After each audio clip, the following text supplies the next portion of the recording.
Let's pray. Hallelujah. Lord, muli maraming salamat sa umagang ito na kami po iyong pinagtagpo, Panginoon. Lord, salamat sa umagang ito, Lord God. Lord, we thank you, Lord, sa nakaraang linggo na binigay mo sa amin. We thank you, God, for being faithful in us. Sa mga yakap, sa pagmamahal na ipinadama mo sa mga nagdaang araw, Panginoon. Hayaan po ninyo na tanggapin ninyo ang mga papuri namin at pagsamba bilang kapalit, Panginoon, ng kabutihan na ipinakita mo sa amin. For you deserve all the glory and honor in everything na nangyari sa aming mga buhay, Panginoon. Lord, muli, salamat, Panginoon, sa umagang ito at handa mo po ang aming mga puso, Panginoon, sa aming pagkikinig na iyong salita. Lord, sa bawat salitang aming maririnig, itanim po ito sa aming mga puso. At iyong alagaan, Panginoon, ng mga seed na to, ng iyong word. At sa darating na araw, kami po'y mamunga na naayon, Lord, sa iyong kagustuhan. Muli, Lord, gamitin niyo po ako bilang mensahero mo sa umagang ito. Kayo na po siyang mangusap, Panginoon. Ito po ang aming samudalangin sa pangalan ni Jesus. Amen and amen. Hallelujah. Pwede na po tayong makakaupo. Hallelujah. Parang baka puputok yan, bro. Sige po, ano lang po yan, props. Okay, magandang umaga po sa bawat isa. Pwedeng pakibati po yung mga katabi ninyo sa kaliwa at sa kanan na magandang umaga. At sabihin nyo, God is good. All the time. Hallelujah. Hallelujah. Hayaan po ninyo na pasimula ko for being involved sa mga negosyo sa transpo. I have one driver around 2 years ago. Kakauwi lang from sa bahay sa garahe, then nagmomotor. Then after that, na-aksidente. But it's not his fault because he's riding a motorcycle. If you're familiar with the word karambola, tama ba? Karambola ba yon? You are not directly involved, but since that you are on that third or fourth vehicle on that accident, so chances are tatamaan ka rin. And a year from that, my another driver din, nasa NLEX, ganun din. There was a truck, suddenly stop, tapos tinamaan yung isang SUV. Since sa yung pangatlo, wala siyang choice, given na meron siyang pasahero, around 12 people, yon medyo tinamaan din po. And so other things that happen, not only sa mga panahon na ganito, that externally kahit hindi po natin kasalanan, nangyayari yung ganung mga bagay. Tama ba? We're not directly involved with those things, pero we are suddenly involved with it. At ganun din sa buhay natin, sa dami po ng tao, maaaring sa mga katabi ninyo, sa kamag-anak, asawa, magulang, they are making several decisions in their life and indirectly, even tayo apektado. Tama? Not only, kaya nga every time that we make a decision, not only you are considering what's in you, but also you need to consider the people around you. Tama? Because they are also involved. In government, ganun din. That's why it's very difficult or very critical sa atin pagpili ng mga leaders natin, not only in national, sa pinakamababang posisyon sa barangay, if we did not choose the right person, this person making decisions in the community and to the whole nation.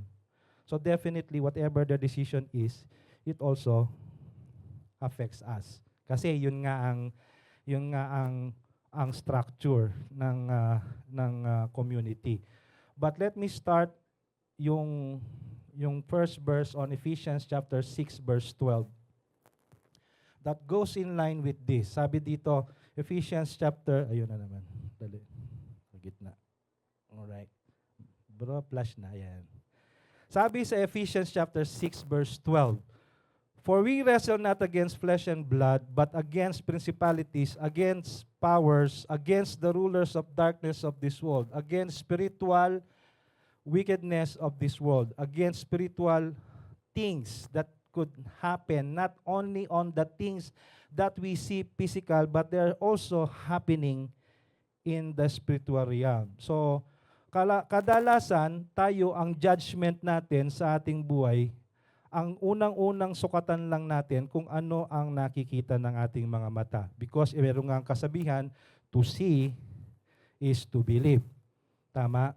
Tama po ba? But then again, Ephesians chapter 6 verse 12 mention that there is beyond physical. So merong dalawang parte na pwedeng mangyari sa ating buhay. Meron dyan physical, meron dyan spiritual. So whatever happens in physical realm, pwedeng kamuka ang mangyari sa spiritual or in reverse because there is something beyond that we can see.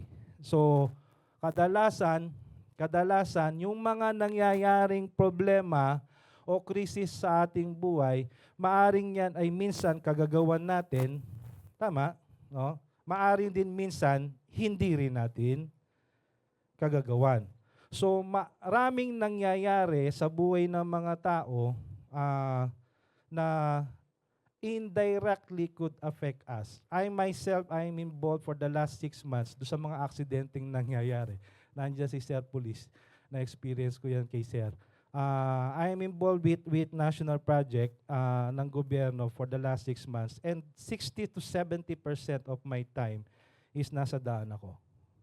So yung probability na maaari akong tamaan o ma-involve sa aksidente is malaki yung probability given either I am in the city or I'm in the rural.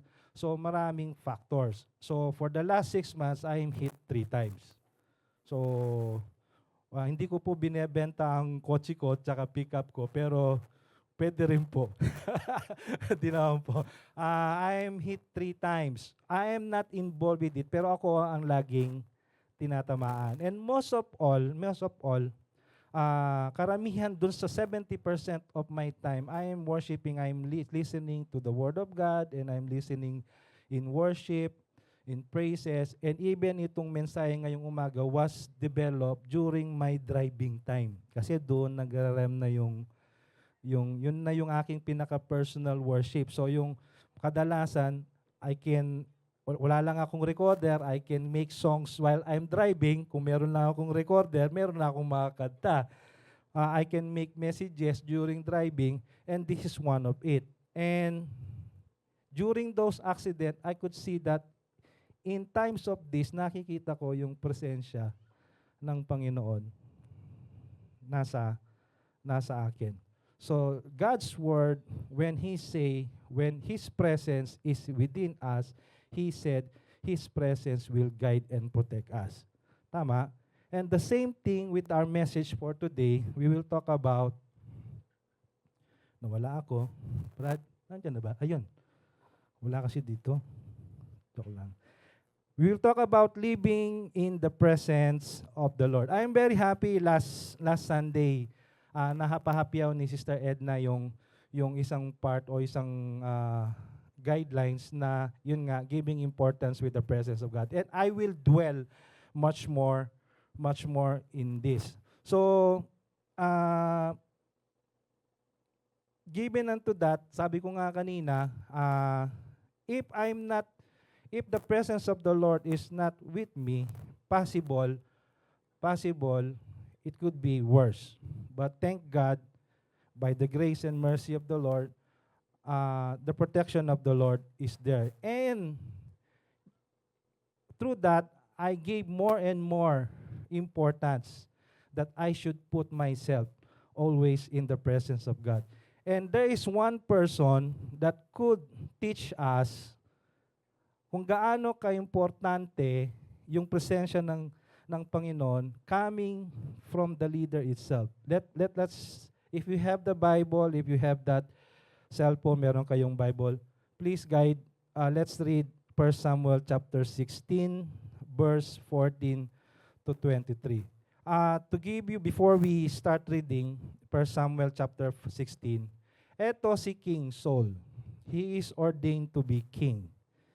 And on the first part of his kingship, the Lord is with him. Correct? Tama? Because he is ordained. Every leader in a nation, kapag siya napili, we believe by structure, by the authority given by the Lord, he is chosen to lead the people. And there's no question about it that King Saul, just to protect the name King Saul, King Saul was chosen, the first chosen king by the Lord. Tama? Correct. So ano ang nangyari? So 1 Samuel chapter 15, inutusan siya na na na makipaggera, tapos may inutos particularly ang Panginoon to do some other things na iwan during the battle or after the battle, pero hindi niya sinunod. Kaya nga on 1 Samuel chapter 15 verse 11, and God said to Saul, and he had felt the presence of God is not with him anymore, because directly God said unto him, I'm sorry that I ever made Saul king. So ini po yung mumunang hari na may prostrate niya po yung kaya katamong Ginoo. And sabi na, for he has not been loyal. Iya maging loyal and refuse to obey my command. Last time I talk about the law and the importance of following the law. And we dumaan sa akin, the presence of the Lord could never be with you if you are not loyal and you are not following the commands of the Lord. So that's the first prerequisite of having the Lord is with you. So let's read 1 Samuel chapter 16 verse 14 to 23. Kung naka-open na yung, anyway, pwede naman po nating basahin. Sabi, now the Spirit of the Lord has departed from Saul, and an evil spirit from the Lord tormented him. Saul attended, said to him, see, an evil spirit from God is tormenting you. Let our Lord command his servants here to search for someone who can play the harp. He will play when the evil spirit from God comes upon you, and you will feel better. Verse 17. So Saul said to his attendants, find someone who plays well and bring him to me. One of the servants answered, I have seen a son of Jesse of Bethlehem who knows how to play the harp. He is a brave man and a warrior. He speaks well and is fine-looking man. Pogi ka, no? Ne? And the Lord is with him. So verse 19, then Saul sent messengers to Jesse and said, send me your son David, who is with the sheep. So Jesse took a donkey loaded with bread, a skin of wine, and a young goat, and sent them with his son David to Saul. So the person who will play a harp or music kay King Saul was that time is David himself. So verse 21, David came to Saul and entered his service. Saul liked him very much. May believe yan, and David became one of his armor bearers. Then Saul sent word to Jesse saying, allow David to remain in my service, for I am pleased with him. So King Saul understand when God's presence is not with him, balo na ala nang mangyari kay Biena. So the result of his winning battles on his first part of his kingship is because the Lord is guiding him. Ne? Itong sure ball na ala nang aliwang dahilan kung bakit manyang butya kung ali itang presensya ning Ginoo at suya. Nyo itang nung dumating yung time na alam niya na yung presensya ng Panginoon wala na sa kanya, migmalun ne. Ikitye, 1 Samuel chapter 16, balo na natin, meron ng kulang sa kanyang buhay. And even the people around him see him talaga, he is tormented with that lack of presence of the Lord. Kaya nagsuggest sila humanap ng isang manunugtog na maaring makapag-uplift ng kanyang spirit. And the good thing is there's only one person at that time that could play or could invite the presence of God again in the life of King Saul, which is through David. So, ah, siya ang naging dahilan. So, kapag kapag wala ang presensya ng Panginoon sa panahon niya ni King Saul, alam niya that in the near future, whatever he will do, whatever he will decide, whatever he will make in his hand, automatic, it will be defeat and failure. Kaya may depression. Kaya kung meron dito, minsan nade-depress kayo sa inyong mga buhay, puro mali-mali, baka may kulang lang. Brother? Baka kulang lang ng presensya ng Panginoon. So, bilang musician na rin, kung gusto po ninyong mag-play kami personally, pwede po namin kayong puntahan sa inyong mga bahay. May charge lang po. Joke lang. Joke lang po. So, if you are in need of a person na pwedeng makausap to be pray with you, there are a lot of leaders in this church that you can contact, that you can call upon kung gusto po ninyong makausap. Yun nga lang po, may extra charge kung pakakantayin po ninyo. Joke lang po. So yun, David became one of the instrument na para makabalik kahit papano sa tamang daan ang kingship ni Saul. But to make the story short, Saul insisted to be a disobeying heart. So nawala talaga sa kanya yung pagkahari. And for that, yun na alam natin na the presence of the Lord in the time of Saul is very, very important. So same thing with us. If it happens to King Saul, it could happen to us. Tama? So ano ba ang mga pwedeng mangyari o pwedeng makuha natin kapag alam natin na ang presensya ng Panginoon is nasa atin. So here are the benefits of dwelling in the presence of God. Ako po'y bibilisan ko ng konti kasi last time daw po nag-overtime ako. So ngayon, medyo chill lang konti. No? So here are the benefits of dwelling in the presence of the Lord. Number 1, there is joy and peace in God's presence. So sabi sa Psalm chapter 16 verse 11, you make known to me the path of life. You fill me with joy in the presence with external pleasures at your right hand. Ito, probably written by David. He is still a shepherd by that time, and most of his time is nag-i-stay siya sa desert, or if not in the desert, in the deep mountains. If not in the deep mountains, maaring sa mga bundok, no?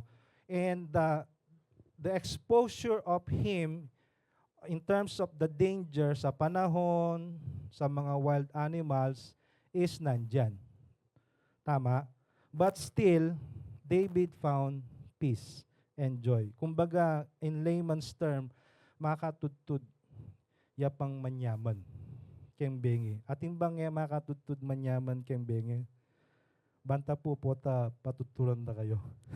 Aliyo po. Ako po, personally, kami ni Sister, akala nila dahil nagsasalita ng mga blessing ni Lord, dakal kaya po pero. Kintutunan niyan po, ali. Nya pangunahan na kayo. Bantali na kayo manutang. Ali po. We have cash, but definitely, I'm not a fan of cash. So I don't put cash in the banks because matutudla. In terms of pasakalian po ini, how much is the percentage rate ng interest na is around less than 1%. But if you put it in business, so basically mas matasyate ang rate of return. So we normally, as Ecclesiastes chapter 11 says, i-diversify mila reng cash. But not only in cash, there are some big projects that we have decided to pursue on. So, in terms of utang, talagang malaki ang utang. Hindi ko lang po masabi kung gaano kalaki ang utang namin, pero siguro ilang story ng building yung utang namin. But definitely, when we pray about these things, we decide together with the Lord. on putting up such things. Kaya makatudtud kayo pong manyaman. Imisis, basta't liluklok na kayo po keng kotse, imisis after 30 seconds, o itana, nakadown na. Ne? Ako naman, basta't may kera na ako keng kama, so automatic, I could feel the rest already. But then again, even makanyan, in scenario, having all the credits that we have, makatudtud kayo pong manyaman. And same with David. Even that he is exposed with danger in everything, makatudtud niya pong manyaman. Even he states on Psalm 23, the Lord is my shepherd and I shall not want. Diba? Stuya? Ne? So na ang dami po ng kanyang nabanggit about finding to be calm in every situation that we have. The only thing that could give that with pure joy and peace is only through God. But the requirement to have that pure joy and pure peace in your life should be with the presence of the Lord.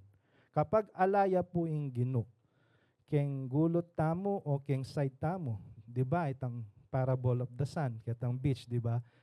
Itang sabianda na I have seen only one set of footsteps. It is not your footstep, it is the footstep of the Lord carrying you. If you know already that someone is carrying you, so definitely you have that peace. Yung mga nagtrabaho na dito, di ba ang ganda-ganda kapag nag-apply tayo, meron tayong backer? Stuya, potang ating ang kilala, ay na, may interview na ka, mag-nervous na ka na. Kaya ba't ikit may kumpare? May wala na itang kay. May wala na itang kaba, nawala na yung kaba because you know already na may kilala ka na sa loob. And someone could back up you, no, about the things that you do, the things that you can do, and also basically who you are. Kung meron silang gustong malaman about you, meron ng ibang tao na magsusuporta sa iyo. And you will find that peace already and that confidence to pursue that endeavor. Correct? So kayo, may backer. Siyempre, meron. Sinong backer natin? Si Lord. Si Jesus. Amen? Number two, we receive protection from dwelling in God's presence. Sabi dito sa Psalm chapter 91 verse 1, for He will tell His angels to care for you and keep you in all your ways. Sabi ko nga kanina as an introduction, there are a lot of external factors that could happen that could impact your destiny or the future. So, maaring dyan ang government, maaring dyan ang panahon, maaring dyan yung ibang mga tao na malapit sa'yo. Minsan din, kahit hindi malapit sa'yo, kahit malayo, pwedeng maging factor ng inyong destiny. Correct? And the good thing about is when we are in God's presence, as said in Psalm chapter 91 verse 1, is in all our ways, He will protect us. Amen? So do you believe that promise? So we have that confidence already to fight on, to move on, to be in the battle because someone will protect us. David, puterya kanu yata ikay, igulayat. Tinakot siya. Alyo, because balo natin yung backer. Ne? At yung Ginoo.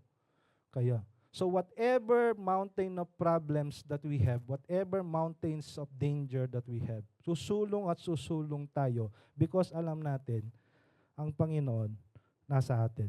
Because He have promised, I will never leave you nor forsake you. Amen? Palakpakan tayo po, yung promise ng Ginoo ka rin. Hallelujah. So that's the good thing. Kaya maging tamong matapang, nagiging tayong courageous in everything that we do because that the presence of the Lord is with us. Letter C. Letter C. This is the most important part of the importance of the presence of the Lord. God leads, guides, and directs us when we are in God's presence. So sabi sa Psalm chapter 73 verse 23 to 24, "Yet I am always with you, you hold me by my right hand, you guide me with your counsel, and afterward you will take me into glory." There is one study taken in Harvard University. Doon po ako nag-aral in my dreams. No po. According to the study, and in every adult, maybe 25 years old and above, is making 30,000 decisions within one day. 30,000. So pagising mo pa lang ng umaga, mag-decide na ka, mapilahan ng desisyon nito. Nanusulod mo, mag-toothbrush ka ba, o pungali. Kaya binangan nito. So they have mentioned 30,000.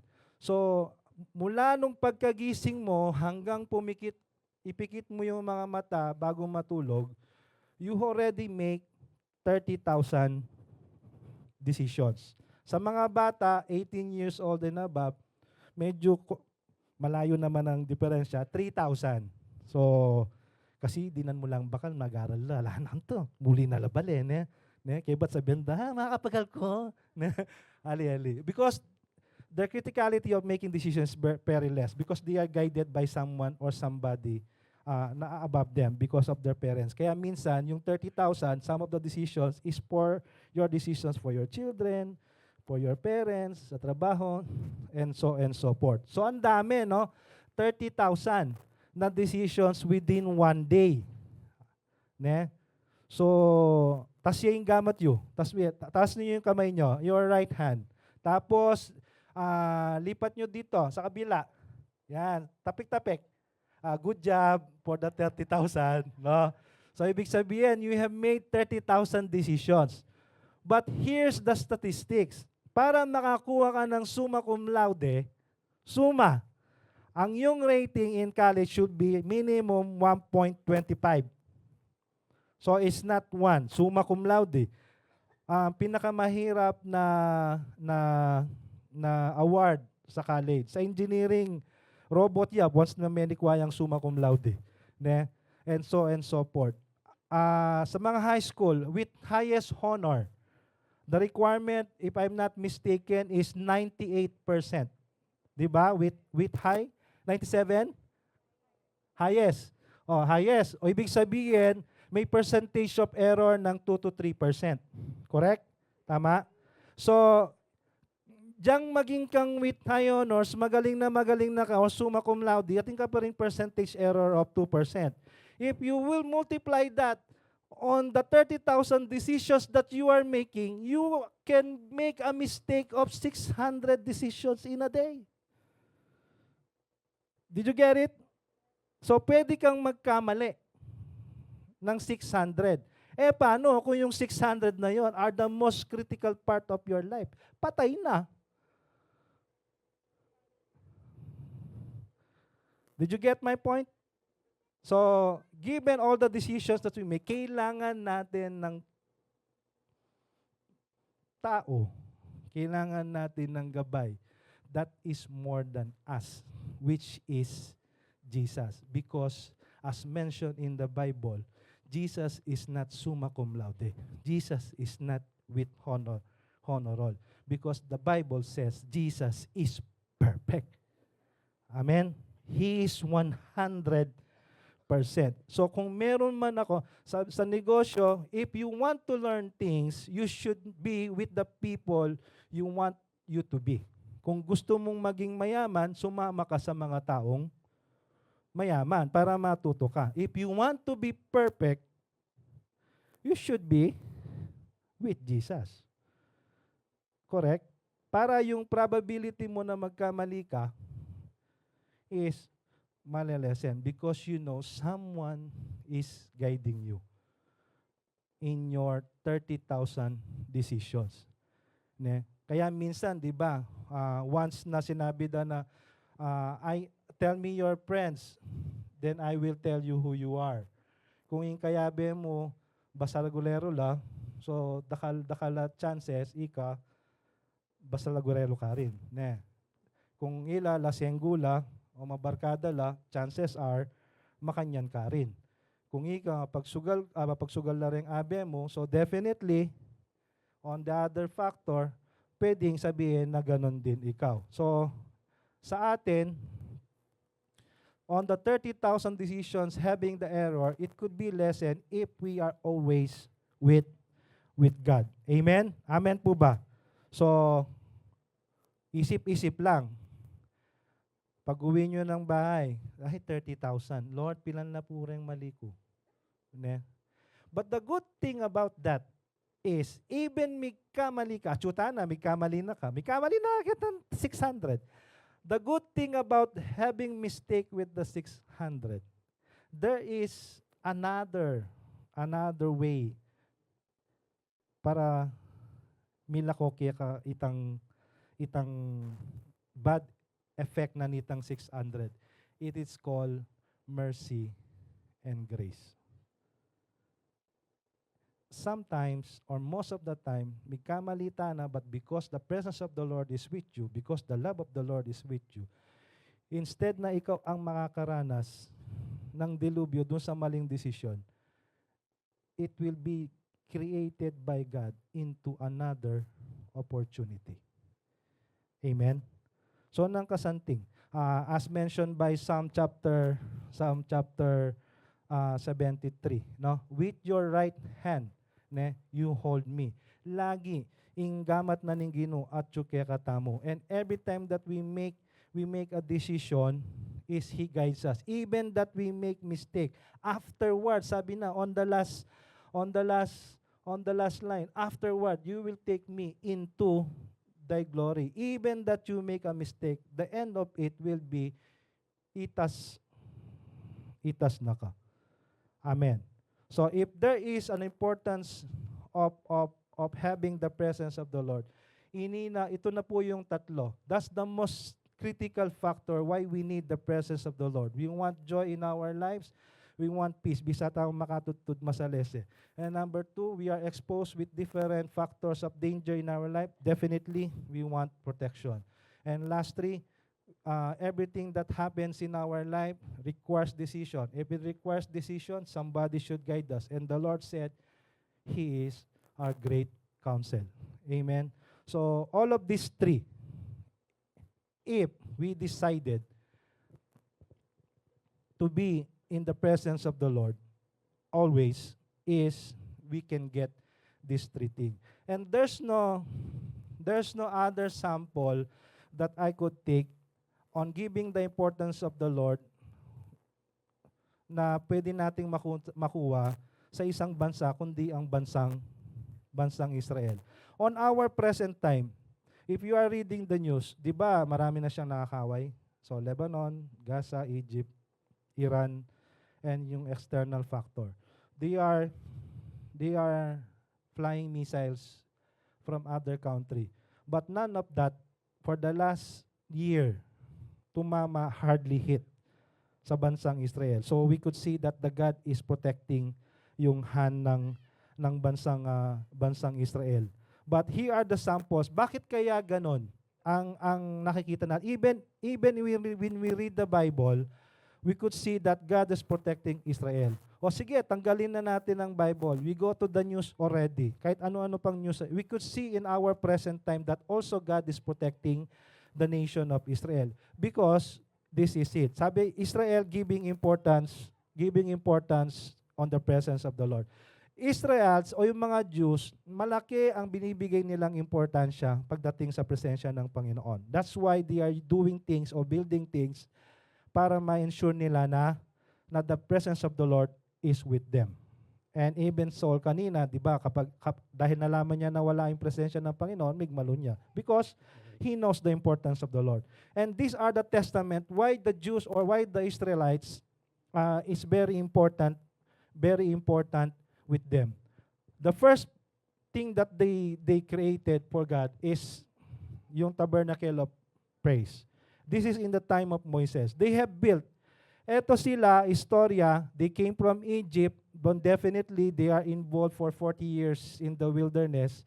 Kahit na sabi ng Panginoon kay Moses or kay Joseph, only 40 days, but because of their hard-headed heart, masyas na la puso, masyas na buntok, in 40 days, may ginyang 40 years. So they are exposed.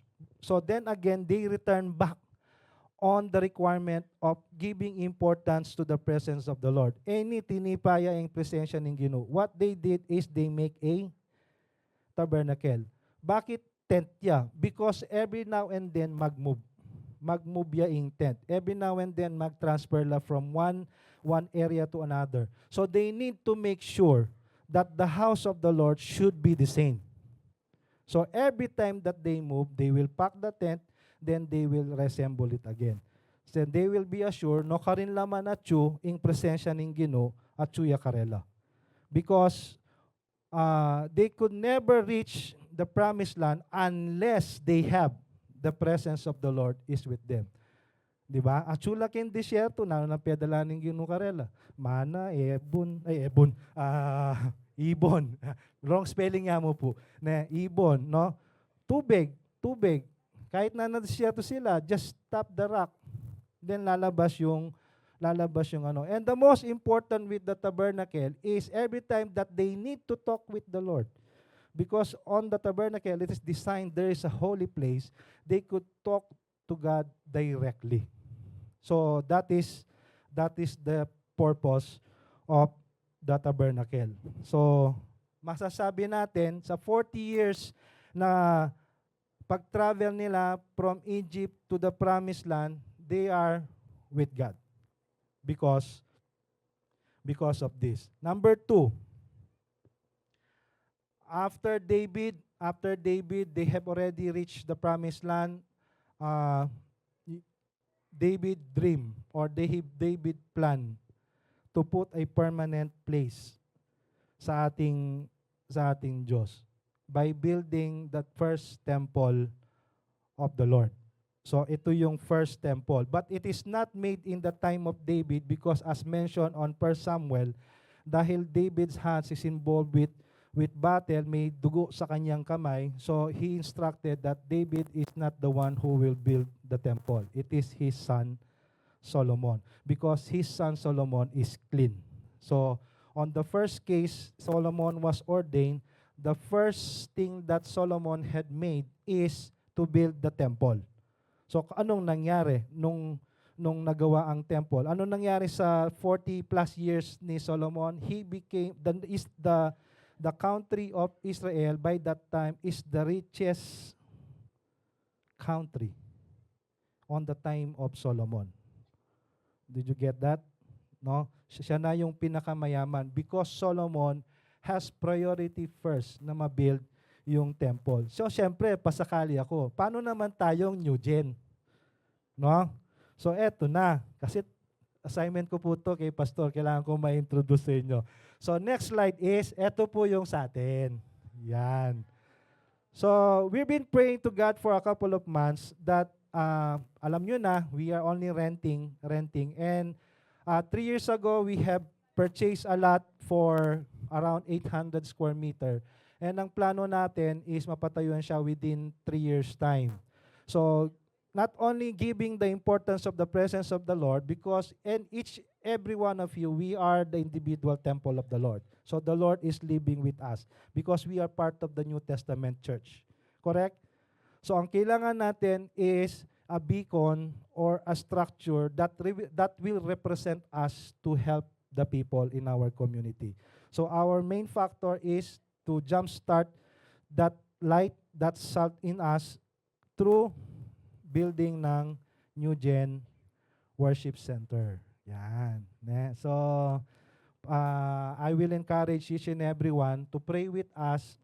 So, we are planning at least 2026, we could start the program or the project at by 2027, we are already using the building. Palakpakan po natin na Panginoon. So, I do not know, but this is the first time. Some of you, this is the first time you are seeing this picture. Pero napa-flash po to for the last 3 months sa morning prayer every Saturday. So we begin to pray about this for the last 3 months already. And this is the soft introduction with the entire congregation. So yun ang project ng church. This is a very hard or difficult project. So, the objective of this is maglalamnan yung objective natin at least 1,000 people minimum na makaupo in one service. So, kung magdadalawa tayo ng service o tatlo, God willing, we can accommodate one Sunday more than 3 or 5,000 people. Amen? Is it impossible? No, di ba? Because nothing is impossible with the Lord. But my request, please help us praying for this. Because without God's approval, without God's guidance, so it could never happen. Amen. Amen po ba? So with this, how can we be in God's presence? Paano po tayo makakapunta sa presensya ng Panginoon? Number 1, honor Him who sits on the throne. Sabi sa Revelations chapter 5, verse 12 to 13, in a loud voice, they were saying, worthy is the Lamb who was slain to receive power and wealth and wisdom and strength and honor and glory and praise. Then I heard every creature in heaven and on earth and under the earth and on the sea and all that is in them, saying, to Him who sits on the throne and to the Lamb be praise and honor and glory and power forever and ever. When we say honor the throne or who sits on the throne emphasize or a symbol of kingship. So if there's a king on a kingship, ibig sabihin there is power and authority. So sa atin bilang mga Kristiyano, we acknowledge that Jesus is the King of Kings and the Lord of Lords. The question is He is the King of Kings and the Lord of Lords in your hearts? Amen. If He is the King of Kings and the Lord of Lords in your hearts, meaning we will obey and respect His power and authority sa buhay natin. So to have that presence of the Lord sa buhay natin, ang kailangan lang pala natin is to honor the person who sits in the throne. And since we are here in the New Testament church, the one who sits on the throne is none anymore than Jesus Himself. Amen? Number 2, give importance on His name. Sabi sa Philippians chapter 2, verse 9 to 11, therefore God exalted Him to the highest place and gave Him the name that is above every name, that at the name of Jesus every knee should bow in heaven and on earth and under the earth, and every tongue acknowledge that Jesus is Lord, to the glory of God the Father. So sabi sa Galatians chapter 2 verse 20, is not written there, I am crucified with Christ. Nevertheless, I live, yet not, but Christ lives in me. And the life which I now live in the flesh, I live by the faith of the Son of God, who loved me and gave Himself for me. If Jesus Christ is sitting in your heart as the Lord of Lords or the King of Kings in your heart, you will give importance in your name, in His name. Amen. So, technically, it is not Teng anymore is living in this world. Technically, it's not Brother Teng is living anymore with my life. It is the name of Jesus. If there is an important name that I will protect in every decisions that I make, it's not about protecting my name. It's about protecting the name of Jesus. Amen? So, it's not your name you are protecting kung gagawa kang masanting a decision only. It's about protecting the name or giving importance in the name of Jesus. Number 3, lastly, seek Jesus always in your life. So sabi sa Luke chapter 11 verse 9 to 10, "So I say to you, ask and it will be given to you. Seek and you will find. Knock and the door will be open to you. For everyone who asks receives. The one who asks seeks finds. And to the one who knocks the door will be open." Same thing with John chapter 14 verse 6. The Lord says, "I am the way, the truth, and the life. No one comes to the Father except through me." Ne? Yun lang pala ang prerequisite. You want to have the presence of God in your life, the only person that you need to seek is Jesus. Nothing more, nothing less. Yan mo pala ang sikreto. Yun na kailangan saling magic sarap nimbye. Kung manyaman niyan, kung ing lagyong Yesu Kristo, at tune po kembeyo. Amen? Hallelujah. As I mentioned a while ago, the presence of the Lord is very easy. No? Sabi kanina sa Psalms chapter 2, "For God inhabits the praises of the people." I made this sermon only while driving my car, because I've seen how God is protecting me, how the Lord is using my hands. And the same thing with us, we have worshiped the Lord a while ago, and I felt that the Lord is here. We have already the presence of the Lord. But to keep that, paglabas natin dito, yun ang pinaka-importante. Hindi yung we have the presence of the Lord here. Yes, every time that we go in a Sunday service, mga gata mo, felt tayo yung magtas tamong gawat in the easiest way, we will feel that there is calmness in our hearts. But the question is, kapag lalabas na kayo ng mga doors sa labas, do you still have that calmness? Do you still have that peace in your heart? Because alam natin, paglabas nyo ng pintuan is already battle, is already wilderness. Ne? And our objective this morning is, whatever we face outside, you still have that peace. You still have that joy. You still have that guidance. And you still have that promise that the Lord will protect you. Amen po ba? And the easiest way is to worship the Lord. Can I invite each and everyone to stand up? Hallelujah. These three things only came with 3 songs. And we will sing these songs. Hallelujah. Hallelujah. Good morning po sa ating lahat. Meron lang po akong gustong i-share sa inyo. Sa Bible, meron po palang different types of givers.